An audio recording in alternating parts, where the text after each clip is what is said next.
आप लोग दीदी यहीं कंबल उम्बल लगा के बैठ गए। अरे क्या करेगा Siddharth? It's okay. Let them do their job.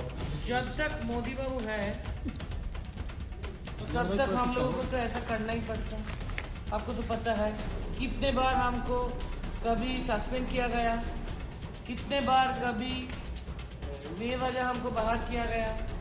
ये तो हमको बनता है।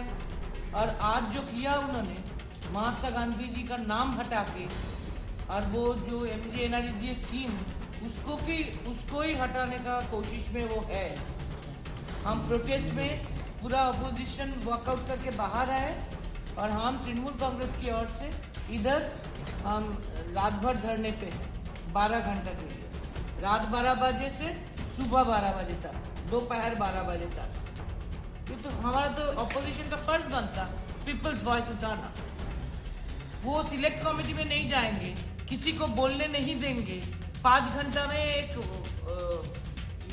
MGNREGA को हटा देंगे, महात्मा गांधी जी को मिटा देंगे। हम मान लेंगे क्या? ये हमारा फर्ज बनता, इसीलिए हमको रात भर इधर रहना पड़ता है। हम ममता दीदी की ओर से इधर है, यहाँ पे ममता दीदी की डिसाइपल है हम। हमारा फर्ज बनता पीपल्स के कारण, रात में हो दिन में हो रास्ता में रहो, जनता के साथ में रहो। डायरेक्टर को नहीं